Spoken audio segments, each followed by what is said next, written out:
in that department. What are you going to talk about? What are you guys going to ask me?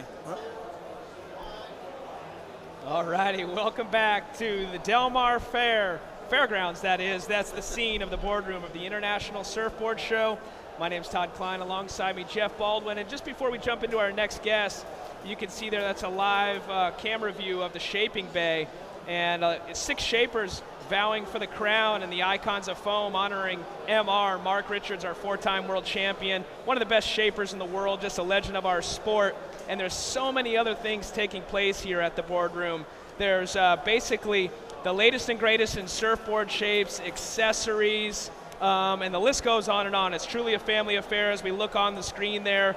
Kids, moms, dads, live bands. It's a fantastic event. So if you are local here in Southern California, come on down here to Del Mar Fairgrounds. $9 parking, $10 entry, and just a fantastic way to spend your Saturday or Sunday. Oh yeah, you've got the Longboard Collectors Club down the way. You've got the Best of Show competition that's going on. The skate ramp for the kids. Really a lot of fun.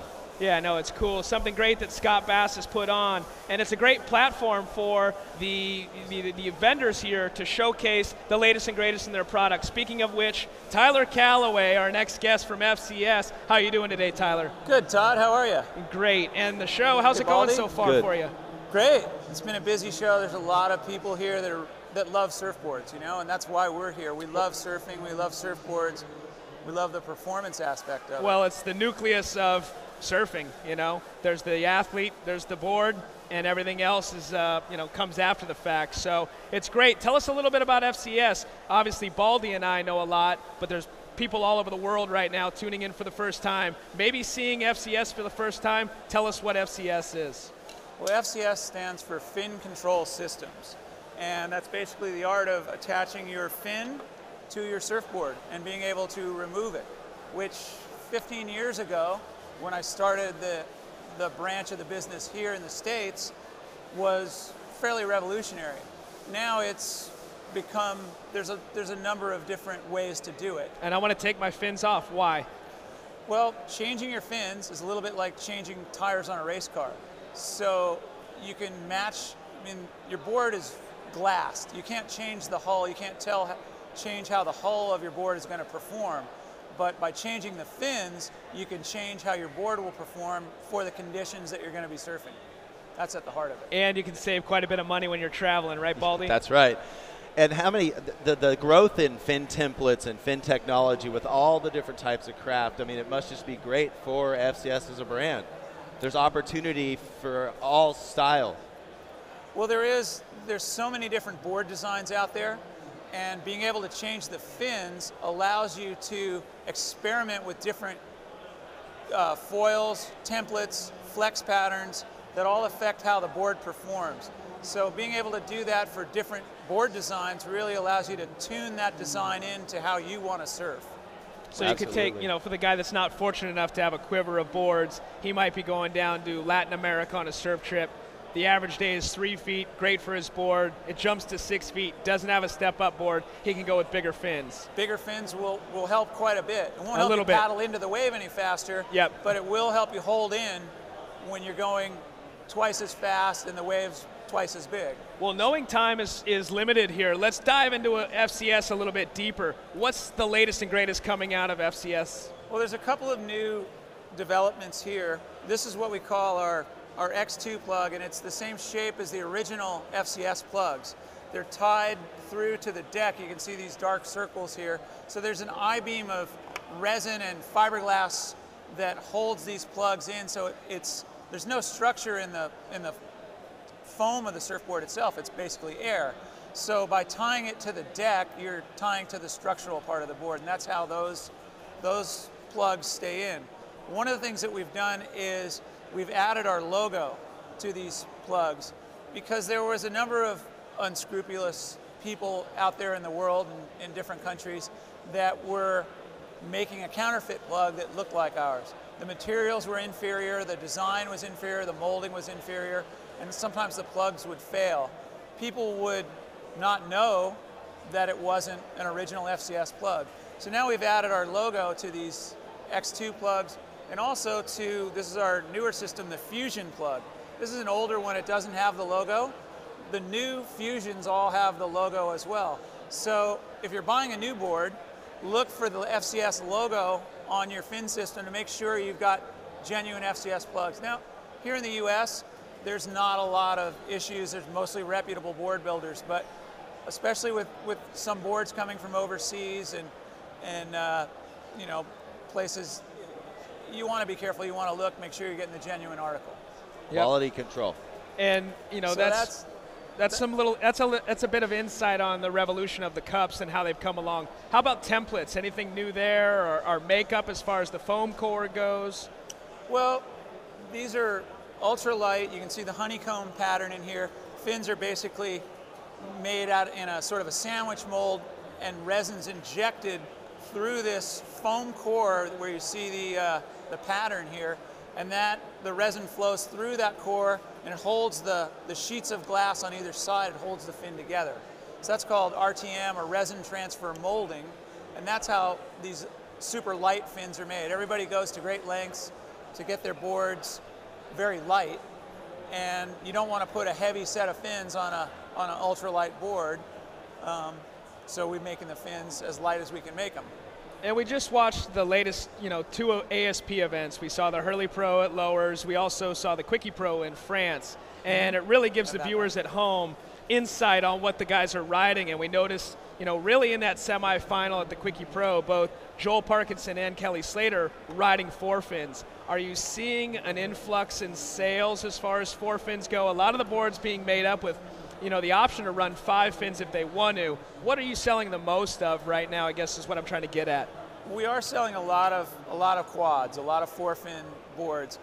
A lot of the boards that are being made now are being made as convertibles, meaning that there's an option to run the board with front fins and a thruster setup, as has been popular for the last 30 years, or as a 4-fin, which is kind of what we're looking at here from the side. You've noticed, you know, Kelly's won the last 2 events on a quad. Before that, Mick Fanning won Chopu on a quad. So does that spike sales for the 4-fin setup? It does, but they were strong already. You know, especially here in the U.S. where the waves aren't as powerful.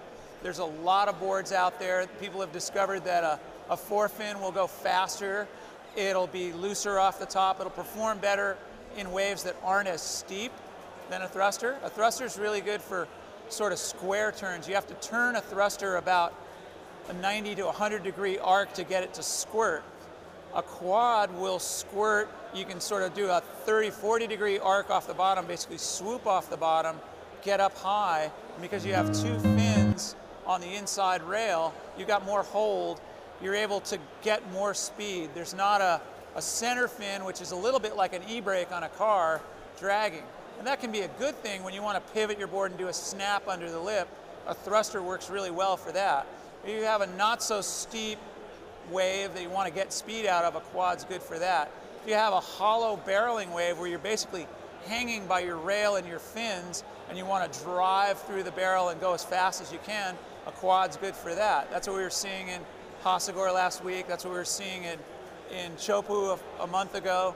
You know, whereas 2 weeks ago at the Hurley Pro at Trestles, you saw Kelly go to a quad in the finals, semifinals and finals, and it wasn't hollow, there wasn't barrels, but he was able to skate out on the face and do big arcing turns and score the points that he needed to win that event. Yeah, there's a lot going with the quads. And what I see in talking to a lot of the board manufacturers after these 2 events is they're just going to get rushes of 5-plug boards. That's what everyone's going to want, and that's got to be a boon for the business just because it's a product of the times. Yeah, and you need multiple fin setups in order to utilize that equipment. It's good for the business, and it's really good for the surfer because it just gives you options. You know, most of my boards the last few years, I've set them up that way. It just means you can travel with less surfboards. You take a couple sets of fins, you go from a quad to a thruster depending on the conditions, and it gives you a lot of versatility and adaptability to whatever the ocean's offering that day. Yeah, so just to add a little bit to what you said, and with my own personal experience as well as doing interviews with some of the top pros, I find, and to reiterate what you said, is that with the four-fin or the twin-fin setup, you don't have the drag with a thruster. So in really small, like East Coast surf, you can feel the difference just paddling, and obviously that generates to as soon as you get up on a 1 to 2 foot wave. Then, out of my element, but in speaking with some of the top pros, Chopu, Pipeline, that thruster, when you get on the foam ball in the barrel, well, it'll also drive you on open face, but it can get grabbed by that whitewater monster. The four-fin just floats over it, and that's how those guys, you see them make it out of some of those really deep barrels. You see those forefins just engage the face, lift on the foam ball right before it, and shoot out, where the thruster drops out. Yeah, having those two fins on your inside rail gives you a lot more hold in the barrel. You can actually pump and pull it up a little bit higher, and you get more squirt and glide out of a pump or a turn without that center fin. The center fin does act more like a rudder. It doesn't create lift. It stabilizes and just gives you directional. And speaking of which, though, sometimes when we've seen Kelly in particular, you know, because I've ridden four fins, and sometimes they're fantastic, but they're a little bit unpredictable. You do a cutback on one wave in one section, you go to replicate that, and it'll slide on you in the next identical section. You notice Kelly goes to what I refer to as the little guitar pick, that little red fin, and it's just enough to keep it from sliding on you. Talk a little bit about that.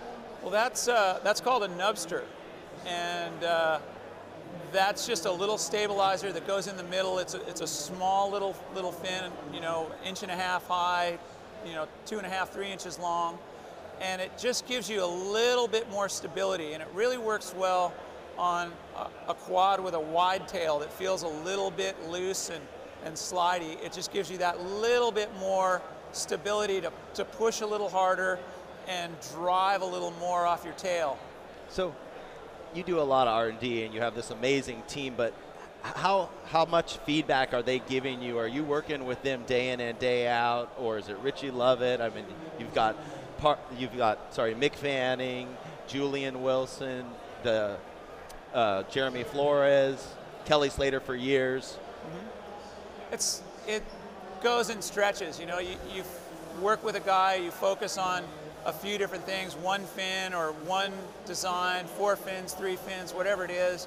You kind of focus on one thing, and you concentrate on that, and you get feedback, and you try different prototypes and try to improve and get it to where you want it to be, to where they want it to be especially.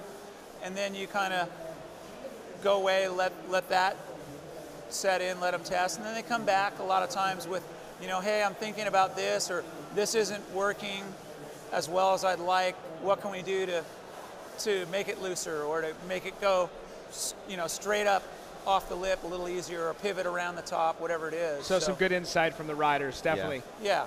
All righty, well, thanks a lot, Tyler. What's your website for the viewers out there that want to learn more about FCS? SurfFCS.com. SurfFCS.com. Tyler Callaway, sorry. Best of luck to you, my friend. Look forward to seeing you in the water. And stay with us here live from Del Mar, California. Coming up soon, Matt Biolas, one of the best shapers in the world, right after this. All right. Thanks, buddy. Good job. You guys look like you're landing planes there with those.